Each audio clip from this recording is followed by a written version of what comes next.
지난 강의에서 우리는 베르누이 방정식을 오일러 방정식으로부터 우리가 베르누이 방정식을 얻을 수 있었다까지 했고요. 3의 120 또는 3의 130 각 항에 이런 조건하에서 성립한다까지 했습니다.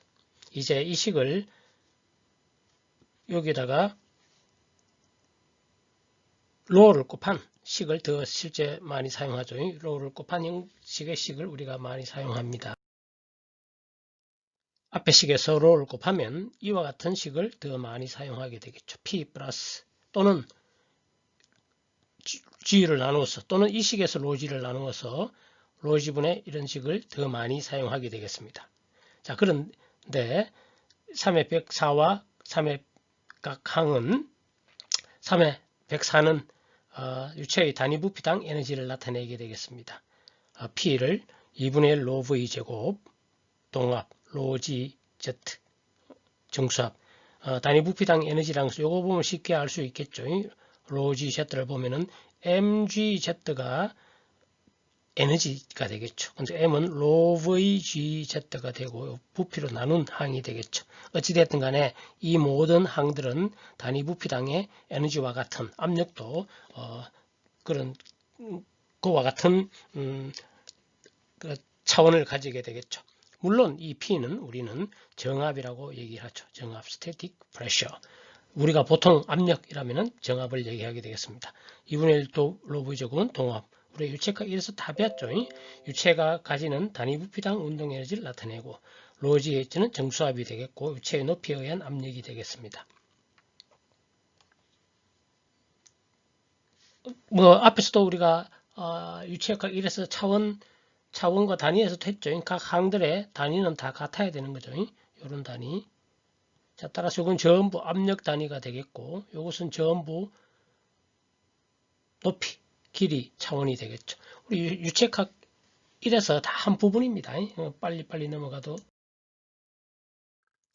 정압은 유동과 무관하게 유체의 상태에 정해지는 압력, 연력학 압력을 의미합니다. 정압의 측정은 유체와 동일한 속도로 측정하면 가장 정확하게 측정할 수가 있게 되겠습니다.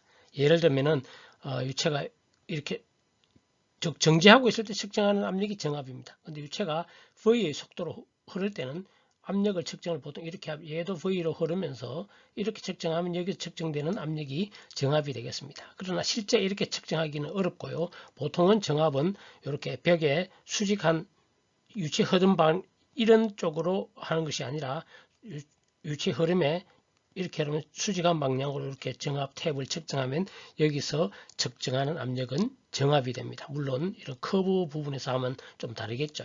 직선일 때만 가능합니다.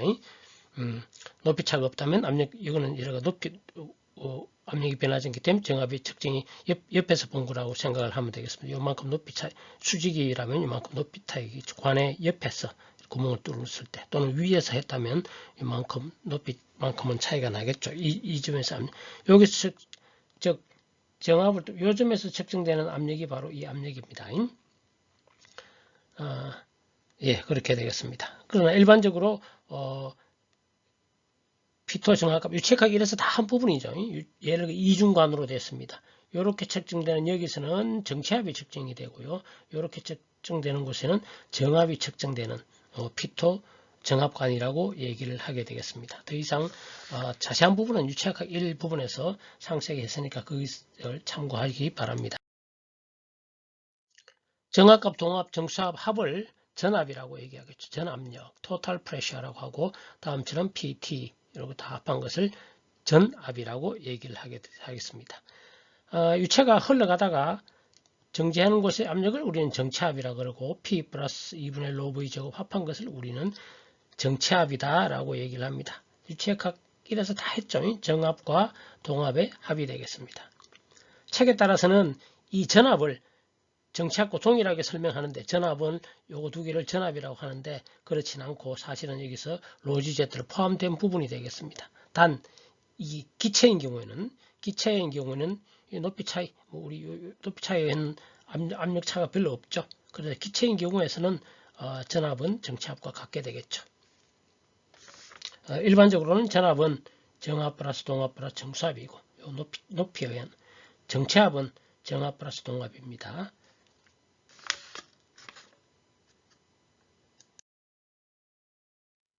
네, 로지분의 P 플러스 2분의 이렇게 할 때 이것은 압력수두라 그러죠. 다 높이 되니까 압력수두 또는 정압수두라고도 얘기하고요. 이지분의 V제곱은 속도수두, Z 위치수두,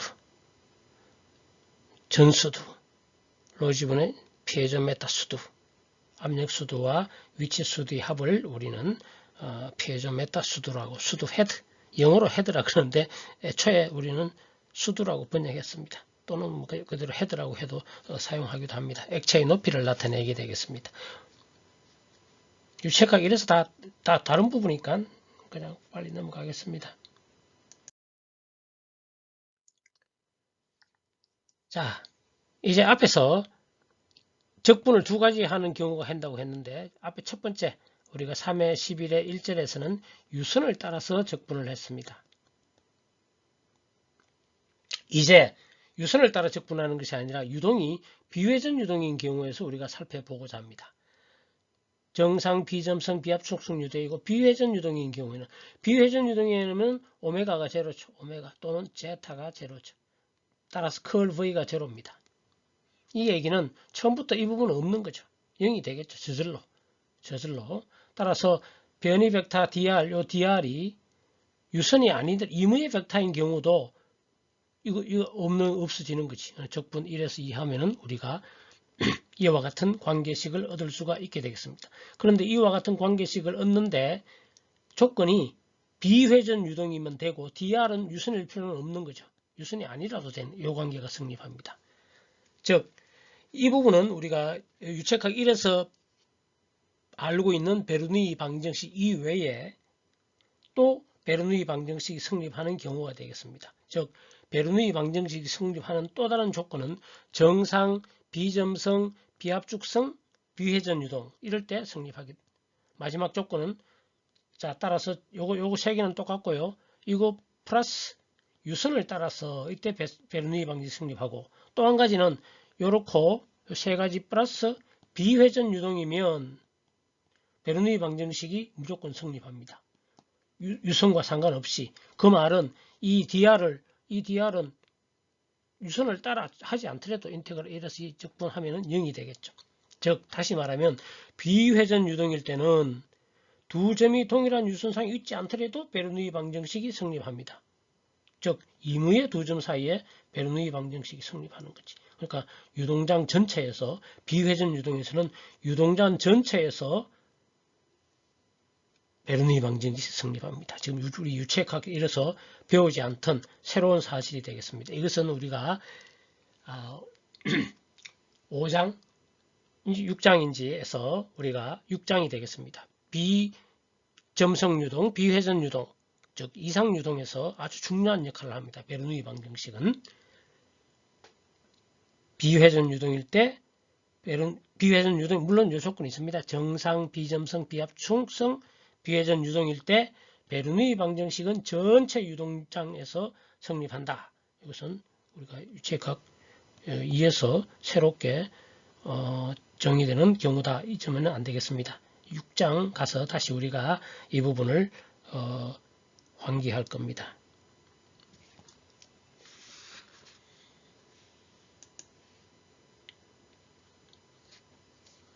예. 비회전 유동일 때, 즉 정상 비점성 비회전 유동인 경우는 유동장 전체에서 역학적 에너지는 보존됩니다. 베르누이 방식 각 항이 역학적 에너지의 합입니다. 그렇게 우리가 얘기를 할 수가 있게 되겠습니다. 예, 이상으로 베르누이 방정식에 대한 설명을 마치도록 하겠습니다. 베르누이 방정식을 적용해서 푸는 문제 이런 것은 우리 유체학 1에서 많이 한 챕터에서 거의 한 챕터에서 다루었습니다. 유체학 1에서 다루었고요. 이번에 베르누이 방정식에서는 한 가지 이때 외에 한 가지가 더 추가되죠. 정상, 비점성, 비압축성 일 때 유선을 따라서 우리는 베르누이 방정식이 성립한다라고 베르누이 귀신이 성립한다고 배웠습니다. 지금은 이 경우 외에도 정상, 비점성, 비압축성, 비회전 유동에서 베르누이 방정식이 성립하는데 이때는 유동장 전체에서 베르누이 방정식이 1.2점을 아무데나 성립해도 그러니까 유동장 전체에서 다 일정합니다. 새롭게 우리가 체각2에서 배운 내용이 되겠고요. 앞에서도 얘기했지만 6장에서 이 부분을 우리가 이용하게 될 것입니다.